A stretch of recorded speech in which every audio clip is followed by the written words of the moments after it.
कहानी की शुरुआत में हमें रशिया की एक खतरनाक जेल को दिखाया जाता है, जहां कुछ अमीर लोग मौत की सजा पाए हुए एक कैदी को खरीदने आए थे। उस खूंखार कैदी की ताकत का नमूना दिखाने के लिए वार्डन ने कुछ लोगों को उसकी सेल में भेजा और उन्हें उससे लड़ने को कहा। अगर वो नहीं लड़ते तो वार्डन उन्हें वैसे भी मार डालता, इसलिए सब एक साथ उस पर टूट पड़ते हैं। उनके बीच जबरदस्त लड़ाई होती है, पर वो तीन और वो अकेला होने के बावजूद कोई भी उस कैदी के आगे टिक नहीं पाता। ये पूरी लड़ाई एक आदमी अपने कैमरे में रिकॉर्ड कर लेता है और जैसे ही ये वीडियो ब्रेक नाम के आदमी के पास पहुंची, उसने तुरंत उसे अपने शो के लिए सिलेक्ट कर लिया, जिसके बाद वो वार्डन को उसकी मुंह मांगी कीमत देकर उस कैदी को खरीद लेते हैं। इसके बाद हमें साल्वाडोर की एक और जेल को दिखाया जाता है, जहां अरब देश का एक और खूंखार कैदी रहा करता था। ब्रेक के लोग अपने शो के लिए उसे भी खरीदना चाहते थे, फिर चाहे उसकी कीमत कुछ भी हो। पर दिक्कत ये थी कि उसे बेचने के लिए वहां का वार्डन तैयार नहीं था। उसे लगता था कि उनका ये कैदी इतना खतरनाक है कि कोई भी उससे मुकाबला नहीं कर सकता। ब्रेक उसकी ताकत का एक नमूना देखना चाहता था, जिसके बाद वार्डन उससे लड़ने के लिए अपनी ही जेल के दो कैदियों को चुनता है। गार्ड्स जैक नाम के आदमी के पास जाते हैं और उसे कहते हैं कि वार्डन तुमसे मिलना चाहते हैं। पर जैक बोला, तेरे वार्डन से बोल नहीं आता, क्या कर लेगा। उसका रवैया गार्ड्स को बिल्कुल पसंद नहीं आता, जिसके बाद वो उसे बंदूक की नोक पर वार्डन के पास ले जाते हैं। उस जेल का हर एक शख्स जानता था कि उस कैदी के सेल में जाना मौत के मुंह में जाने के बराबर था, लेकिन अगर वो नहीं लड़ते तो वार्डन वैसे भी उन्हें मार डालता।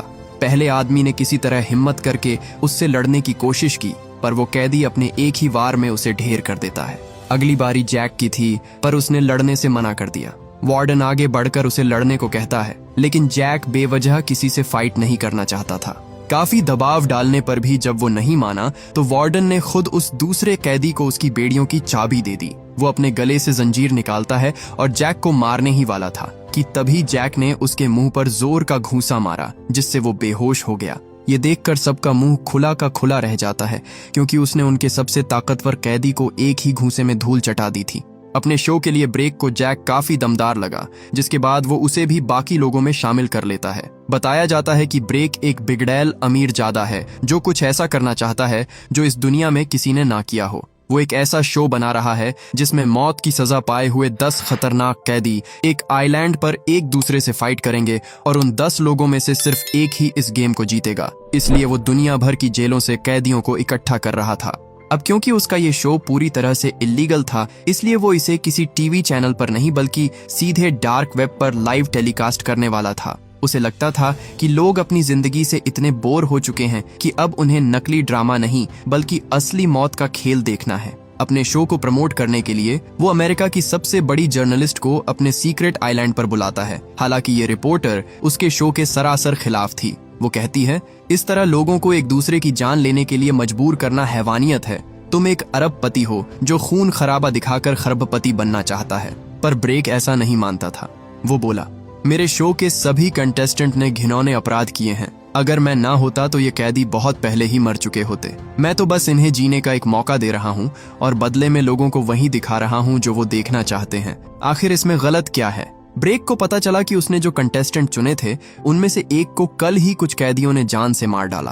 ब्रेक को उसकी जगह एक और खूंखार चेहरा चाहिए था जो स्क्रीन पर आते ही लोगों की सांसें रोक दे, जिसके बाद उसकी जगह वो जैक को लाने का फैसला करता है। इसके बाद उन 10 कैदियों को ब्रेक के सीक्रेट आइलैंड पर लाया गया। यहाँ सब एक से बढ़कर एक थे। हम स्टीव नाम के कैदी को देखते हैं, जिसे रवांडा की जेल से लाया गया था। ये आदमी उन सब में सबसे खतरनाक था। वो 4 साल स्पेशल फोर्सेज में था। उसने वहां के एक गांव में आग लगा दी, 20 लोगों को जान से मार दिया और तो और उसने 9 औरतों का रेप भी किया था। उसकी प्रोफाइल जानकर बाकी कैदियों के पैरों तले जमीन खिसक गई। उन्हें समझ ही नहीं आ रहा था कि ये आदमी इंसान है या फिर हैवान। इसके अलावा उनके पास एक जापानी, कुछ मैक्सिकन और रशिया के कैदी भी थे, जिनके गुनाहों की लिस्ट भी कुछ कम छोटी नहीं थी। हालांकि इन सब के बावजूद ब्रेक जॉन में कुछ ज्यादा ही दिलचस्पी दिखा रहा था, क्योंकि उसे उसके बैकग्राउंड के बारे में कुछ नहीं पता था। ब्रेक ने बताया कि तुम सबको एक टापू पर ले जाया जाएगा, जहां तुम एक दूसरे से लड़ोगे और जो आखिर में जिंदा बचेगा वो मालूम माल हो जाएगा। ब्रेक ने देखा कि जैक के गुनाहों की लिस्ट बहुत छोटी थी।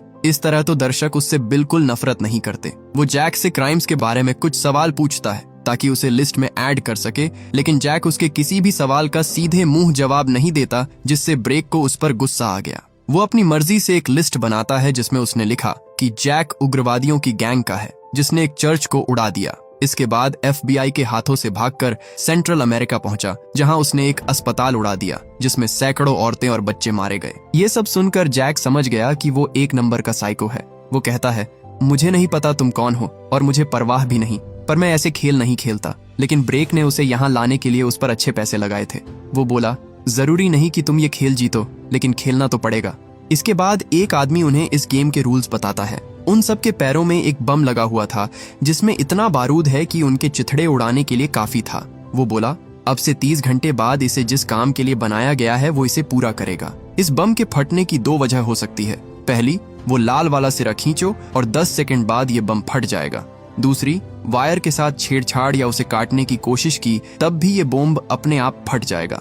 इतना बताकर उसने उस बॉम्ब को एक्टिवेट कर दिया, जिससे उसमें 30 घंटे का टाइमर चालू हो जाता है। अपने पैरों में बम लगा देख डर के मारे सबके पसीने छूटने लगते हैं, लेकिन जैक के चेहरे पर एक शिकन तक नहीं थी। उल्टा वो तो ये सोच रहा था कि वो किन नौसिखियों के बीच फंस गया है। उन सभी को हेलीकॉप्टर से आइलैंड पर ले जाया जाता है, जहां वो उन्हें एक एक कर पानी में फेंकना शुरू कर देते हैं। उनमें से ज्यादातर कैदी इस गेम को नहीं खेलना चाहते थे, पर यहाँ उनकी मर्जी नहीं चलने वाली थी। गार्ड्स ने उनके मुंह में चाबी फंसाकर उन्हें नीचे फेंक दिया, और जो कैदी नीचे जाने में आनाकानी कर रहे थे उन्हें तो वो कहीं भी फेंक दे रहे थे। उनमें से एक तो सीधा एक लोहे के पोल पर जा गिरा, जिससे उसकी मौके पर ही मौत हो गई। जैक गुस्से में एक गार्ड पर हमला कर देता है, जिसके बाद उस गार्ड ने उसे बिना चाबी के ही नीचे फेंक दिया। जो कैदी अपने मुंह में चाबी लेकर नीचे कूदे थे, उन्होंने तो जल्दी से अपने हाथ की बेड़ियां निकाल दी, लेकिन जैक ने जब होश संभाला तो देखा कि उसके हाथ अभी भी बंधे हुए थे और इतनी मोटी हथकड़ी को तोड़ने के लिए वहां कोई औजार भी नहीं था। इस तरह पूरे 9 लोग टापू पर उतरने में कामयाब रहे। एमिलिया नाम की लड़की जब पानी पी रही थी, तभी उसने अपने सामने से उस जापानी कैदी को जाते हुए देखा जो बहुत खतरनाक था। वो जल्दी से छुप जाती है, पर तभी एक आदमी ने उसे पकड़ लिया और उसके साथ जबरदस्ती करने लगा। वो उसे मारने से पहले उसके साथ गलत काम करने की सोचता है, लेकिन एमिलिया ने अपने शातिर दिमाग का इस्तेमाल करते हुए पास पड़ी लकड़ी का टुकड़ा उसकी गर्दन में घुसा दिया। वो जल्दी से उसके पैर में लगे बम का लाल सिरा खींच देती है, जिससे एक जोरदार धमाका हुआ और उसके चिथड़े उड़ गए। ये सब वहां लगे कैमरे रिकॉर्ड कर रहे थे। उसके मरते ही लाइव वॉचिंग बढ़कर 5 मिलियन हो जाती है, क्योंकि लोगों को यकीन हो गया था कि ये गेम बिल्कुल असली है। उन्होंने जैसा सोचा था सब कुछ वैसा ही चल रहा था। लेकिन ब्रेक की गर्लफ्रेंड जूलिया अब कहीं ना कहीं इससे पीछे हटती नजर आ रही थी। पहली बार उसे अपने फैसले पर पछतावा होने लगा था। उधर हम पाको नाम के कैदी को देखते हैं, जो अपनी वाइफ रोजा को ढूंढ रहा था। मौका पाते ही जैक ने उसे धर दबोचा और उसका गला दबाने लगा, पर वो एक दूसरे को मारना नहीं चाहते थे। पाको बोला, मेरा तुम्हें चोट पहुंचाने का कोई इरादा नहीं है, मैं बस अपनी बीवी को ढूंढ रहा हूँ। जैक ने उसकी मजबूरी समझी और उसे जाने दिया। बदले में पाको भी उसे अपनी हथकड़ी की चाबी देता है और वहां से चला जाता है। जैक को आखिरकार उन बेड़ियों से छुटकारा मिल जाता है, पर खतरा अभी टला नहीं था। उनके पास एक दूसरे को मारकर बाहर निकलने के लिए सिर्फ 30 घंटे थे, और अगर इन 30 घंटों में कोई एक विनर नहीं मिला तो कोई जिंदा नहीं बचेगा। इसके बाद हम मार्कस नाम के कैदी को देखते हैं, जो अपने पैर में लगे बॉम्ब को निकालने की कोशिश कर रहा था, पर सेफ्टी अलार्म बजते ही वो पीछे हट जाता है। उसने देखा कि उस पर कैमरे से नजर रखी जा रही थी, जिसके बाद उसने गुस्से में कैमरा ही तोड़ दिया। इसी बीच एक हेलीकॉप्टर कंटेस्टेंट के लिए कुछ चीजें ड्रॉप करता है। जो उस तक पहले पहुंचता वो उसका हो जाता। खुशकिस्मती से मार्कस उस बैग तक पहुंचने वाला पहला शख्स था। उसने जब बैग खोला तो उसे उसके अंदर कुछ खाने पीने की चीजें और एक धारदार चाकू मिला, जिससे वो किसी को भी मार सकता था। ये सब पाकर उसकी खुशी का तो ठिकाना ही नहीं रहता, पर तभी वहां वो जापानीज कैदी पहुंच गया। मार्कस उसे शांत दिमाग से काम लेने को कहता है, पर मिनाटो उसकी भाषा नहीं समझता और उस पर हमला कर देता है। वो इतना फुर्तीला था कि उसने एक ही वार में मार्कस का चाकू दूर गिरा दिया, जिसके बाद उसे हाथ से लड़ना पड़ता है। मार्कस ने उस बॉम्ब के लाल सिरे को खींचकर उसे उड़ाने की कोशिश की, लेकिन मिनाटो ऐसा होने नहीं देता। आखिर में वो उसे चकमा देकर भागने में कामयाब हो जाता है। मिनाटो ने उसका पीछा किया, पर कुछ दूर चलकर उसकी मुलाकात स्टीव से हुई, जो वहीं बैठा उसका इंतजार कर रहा था। वो बोला, मैंने तुझे उस अफ्रीकन से लड़ते हुए देखा, तेरा साइज देखकर तो मैं धोखा खा गया, तू तो सच में बहुत खतरनाक है। दोनों चाहते तो आपस में लड़कर एक दूसरे को मार सकते थे, पर स्टीव इस गेम को अलग तरीके से खेलना चाहता था। वो बोला, देख मेरी बात सुन, क्यों ना हम पहले यहाँ की गंदगी को साफ कर लें, बिल्कुल एक टीम की तरह। उसके बाद सिर्फ मैं और तू लड़ेंगे। मिनाटो को उसका ये आइडिया अच्छा लगा, क्योंकि ऐसे उनके जिंदा रहने के चांसेस ज्यादा थे। उधर हम जैक को देखते हैं जो रेडियो टावर को ढूंढने की कोशिश कर रहा था ताकि मदद बुला सके, पर तभी उसका सामना उस रशियन फाइटर से होता है। जैक उससे लड़ना नहीं चाहता था। वो बोला, आगे मत बढ़ना पहलवान, अगर शांत रहोगे तो मुझे कोई प्रॉब्लम नहीं।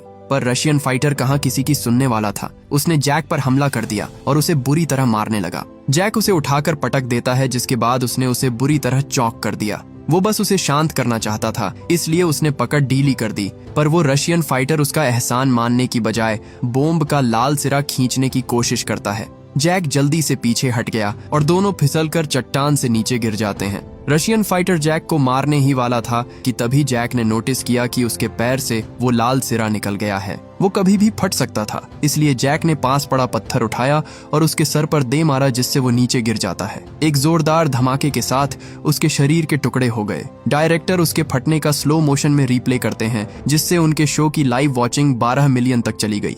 अचानक से एक वेबसाइट पर इतना सारा ट्रैफिक आते ही वो सब FBI की नजर में आ जाते हैं, पर वो एक कंप्यूटर के जरिए इसे पूरी दुनिया को दिखा रहा था, जिस वजह से उसे पकड़ना इतना आसान नहीं था। इंटरपोल से उन्हें पता चला कि वो आइलैंड साउथ पैसिफिक में कहीं है, पर परेशानी ये थी कि वहाँ 2000 से भी ज्यादा आइलैंड थे। ऐसे में उसे ढूंढना भूसे के ढेर में सुई ढूंढने जैसा था। FBI ने शो के सारे कंटेस्टेंट के क्रिमिनल रिकॉर्ड निकाले, पर उन्हें जैक के बारे में कोई इन्फॉर्मेशन नहीं मिली, मानो वो है ही नहीं। पर तभी उन्हें किसी का फोन आया जो खुद को जैक के बचपन का दोस्त बताता है। ऑफिसर ब्रैड को पता चला कि उसकी एक वाइफ और 2 बच्चे भी हैं, जिनसे वो पिछले 1 साल से नहीं मिला था। वो जल्दी से उसकी वाइफ एमा को फोन लगाता है और उसे बताता है कि उसके पति की जान खतरे में है। एमा ने जब वो वेबसाइट खोली तो उसे वहां जैक देखने को मिला, जो उस रशियन फाइटर के हाथों मरते मरते बचा था। उसे पता चला कि जैक एक बेहद ही खतरनाक शो का हिस्सा है और शो की वेबसाइट पर उसके बारे में बहुत सारा झूठ लिखा हुआ था।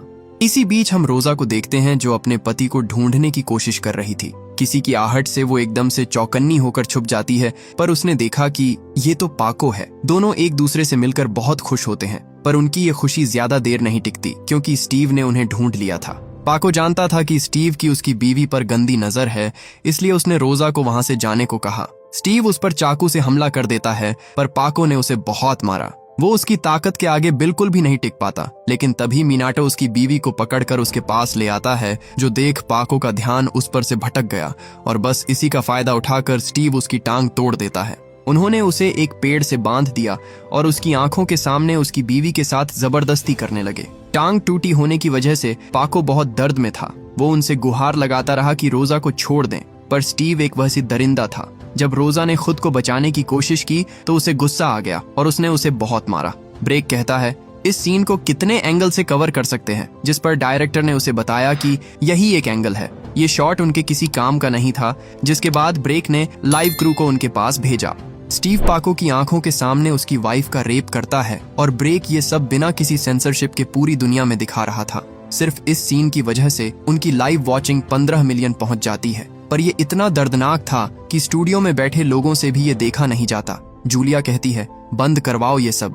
ब्रेक ने देखा कि अब उन लोगों के दिल पिघलने लगे थे। वो जूलिया को समझाता है कि वो औरत अपने पति के साथ मिलकर हत्याएं करती थी। वो जैसे हैं उनके साथ वैसा ही हो रहा है। ये सब देखना आसान नहीं था, इसलिए उसका डायरेक्टर ताजी हवा खाने के लिए बाहर चला जाता है। हालांकि इसके बावजूद वो लोग उसके साथ थे। उधर स्टीव रोजा का रेप करने के बाद उसके बॉम्ब के लाल सिरे को खींच देता है, जिससे उसकी मौत हो गई। जब वो वापस लौटे तो उन्होंने देखा कि पाको वहां से भाग चुका था। उसका एक पैर टूटा हुआ था, इसलिए वो ज्यादा दूर नहीं गया होगा। ये सोचकर दोनों उसे ढूंढने लगते हैं, पर पाको जंगलों में छुपने में माहिर था। देखते देखते रात हो जाती है, पर वो उसे ढूंढ नहीं पाते। इसी बीच जैक, जो अब भी उस रेडियो टावर को ढूंढ रहा था, देखता है कि पाको अकेले बैठा रो रहा था। वो बोला, दोस्त मुझसे बात करो, क्या हुआ तुम्हें? पर तभी उसकी नजर स्टीव और उस जापानी पर पड़ी जो उसे ढूंढ रहे थे। वो समझ गया कि वो दोनों मिले हुए हैं। पाको कहता है, उन्हें मारने में मेरी मदद करो, बदले में तुम सारे पैसे रख लेना। जैक को पता चला कि उन लोगों ने पाको की वाइफ को उसकी आंखों के सामने बेरहमी से मार डाला था, पर वो चाहकर भी उसकी मदद नहीं कर सकता था, क्योंकि पहले उसे एक जरूरी काम पूरा करना है। वहीं दूसरी ओर हम मार्कस को देखते हैं, जो जंगलों में भटकता हुआ आगे बढ़ रहा था, पर तभी एमिलिया ने उस पर हमला कर दिया। वो उसे जान से मारने की कोशिश करती है, लेकिन मार्कस तुरंत उस पर हावी हो गया और उसका गला दबाने लगा। वो बोला, शांत हो जाओ, मैं तुम्हें मारना नहीं चाहता, मैं बस अपने पैर से बॉम्ब निकालना चाहता हूँ। ब्रेक देखता है कि वो उसे मार नहीं रहा, जिसके बाद उसे गुस्सा आने लगता है। वो बोला, ये सब हो क्या रहा है? मैंने उन्हें मारने के लिए आइलैंड पर भेजा था, पर यहाँ तो दोस्त बनाए जा रहे हैं। जैक पाको को सहारा देते हुए उनसे काफी दूर आ जाता है, पर उसने देखा कि दूसरी ओर जाने का ब्रिज टूटा हुआ है। इसका मतलब आगे का सफर उसे अकेले तय करना था। इसके बाद उसने अपने पैर में लगे जीपीएस को किसी चीज से ढक दिया, जिससे उसका सिग्नल आना बंद हो गया। रास्ते में उसने कुछ खाने की चीजें बटोरी थी, पर वो उसे पाको को दे देता है ताकि उसके वापस आने तक वो जिंदा रहे। जाने से पहले पाको उसे मदद के लिए शुक्रिया कहता है, जिसके बाद जैक एक रस्सी पर लटक कर आगे बढ़ने लगा। ब्रेक देखता है कि गेम में अब कुछ भी दिलचस्प नहीं हो रहा था। अगर ऐसा ही चलता रहता तो उसके शो की रेटिंग पर बुरा असर पड़ता, इसलिए उसने कंटेस्टेंट्स की मदद करने की सोची। उन सब में स्टीव ही था जो खून खराबा करके इस शो को इंटरेस्टिंग बना रहा था। उस जैसे साइको के हाथ में अगर हथियार लग जाए तो वो क्या नहीं कर सकता। ये सोचकर ब्रेक जानबूझकर उसके नजदीक एक और बैग गिरवाता है। स्टीव ने जब उसे खोला तो उसने देखा कि उन लोगों ने तो हर चीज भेज दी थी। एक तरफ जहां उसके हाथ में खतरनाक हथियार थे, वहीं दूसरी तरफ बाकी कैदियों को निहत्थे ही इस खेल में टिके रहना था, जो कि सरासर चीटिंग थी। वहीं अमेरिका में एफबीआई ऑफिसर ब्रैड, जो इस केस की तह तक जाना चाहता था, उसे उसके सीनियर्स इस केस को बंद करने को कहते हैं। जैक के बारे में छानबीन शुरू करते ही कुछ आला दर्जे के लोगों को बहुत परेशानी होने लगी थी और वो नहीं चाहते थे उसके बारे में किसी को पता चले। ब्रैड को पता चला कि उस टापू पर जितने कैदी हैं, उसने उनसे ज्यादा लोगों को मारा है। साल भर पहले उसे एल साल्वाडोर भेजा गया था एक ड्रग माफिया को खत्म करने के लिए। उसने वहां काफी नुकसान पहुंचाया, पर इस दौरान वो पकड़ा गया। ब्रेड गुस्सा था कि उन्होंने उसे पूरे 1 साल तक जेल में सड़ने दिया, पर उसके सीनियर्स ने उसे समझाया कि जैक जैसे लोगों को ऐसे कामों की अच्छी रकम मिलती है ताकि आला अफसरों के नाम कहीं ना आए। उधर गोल्डी जैक को ट्रैक नहीं कर पा रहा था, जिस वजह से सब थोड़े घबराने लगते हैं। वो उन्हें कुछ देर के लिए मिल गया था, पर वो फिर से गायब हो गया और इसकी वजह ये थी कि वो उनकी तरफ आ रहा है। सबसे बड़ी मुसीबत ये थी कि जहां पर वो हैं, वहां उन्होंने कोई कैमरे नहीं लगा रखे थे। जिसके बाद ब्रेक उसे ढूंढने के लिए एक सर्च टीम भेजता है और चारों तरफ गार्ड्स को तैनात कर देता है। जैक काफी देर से बाहर खड़ा इसी मौके की तलाश में था। उनके बाहर जाते ही वो गेटकीपर को बेहोश करके अंदर घुस गया। उसने देखा कि रेडियो टावर पर एक आदमी निगरानी दे रहा है, जिसके बाद वो दबे पांव ऊपर गया और बिना किसी की नजर में आए उसे भी ठिकाने लगा दिया। जैक रेडियो से अपनी वाइफ एमा को कांटेक्ट करता है। उसकी आवाज सुनते ही एमा एकदम से सहम गई, क्योंकि वो पूरे 1 साल बाद उसकी आवाज सुन रही थी। जैक के पास ज्यादा समय नहीं था, इसलिए वो उसे एक बैंक अकाउंट के बारे में बताता है जिसमें उसने उसके लिए कुछ पैसे जमा कर रखे थे।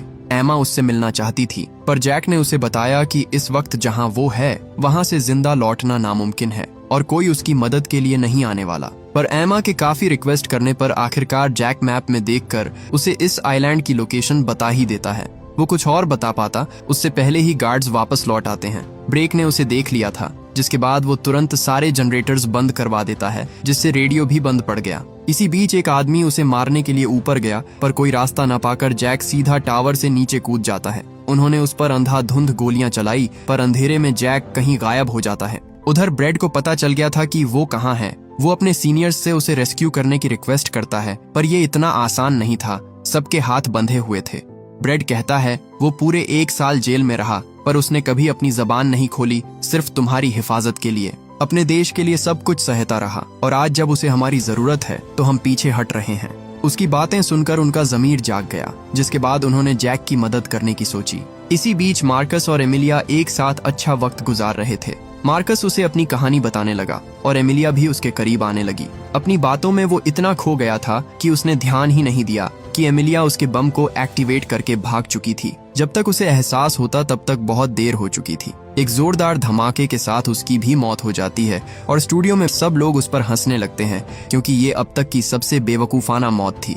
सूरज अभी निकला भी नहीं था और बुरे दिन की शुरुआत हो गई थी। गोल्डी ने जब चैनल चेंज किया तो देखा कि स्टीव ने पेको को ढूंढ लिया है। वो घायल पेको को बुरी तरह पीटते हैं, जो गोल्डी से देखा नहीं जाता, और वो बाहर आकर उल्टी कर देता है। जूलिया कहती है हमें ये सब अभी इसी वक्त रोकना होगा, जिसके बाद दोनों ब्रेक के पास जाते हैं। उन्हें पता चल गया था कि उसने ही स्टीव को पेको की लोकेशन के बारे में बताया था ताकि वो उसे मार सके। गोल्डी कहता है अब बहुत ज्यादा हो रहा है, हमने शायद हद पार कर दी। ब्रेक, जो उन दोनों की चिक चिक से तंग आ चुका था, कहता है तुम दोनों जानते थे कि शो में क्या होने वाला है। अब जब सब सही चल रहा है तो तुम्हारे अंदर इन लोगों के लिए हमदर्दी आ गई।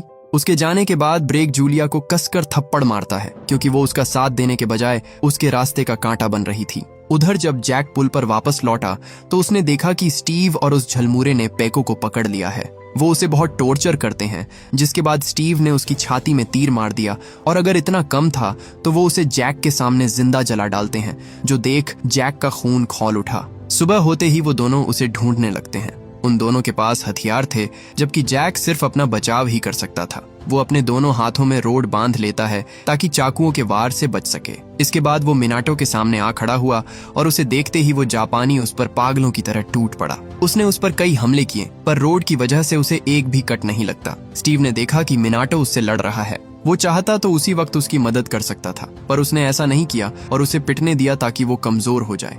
जब उसे लगा कि अब उसमें और लड़ने की हिम्मत नहीं बची तो स्टीव ने जैक पर हमला कर दिया। जैक सही वक्त पर वहां से भाग निकलता है, पर उन दोनों ने उसका पीछा किया और उसे घेर लिया। जैक बचने के लिए एक बंकर में छुप जाता है, पर वहां एमिलिया पहले से छुपी हुई थी।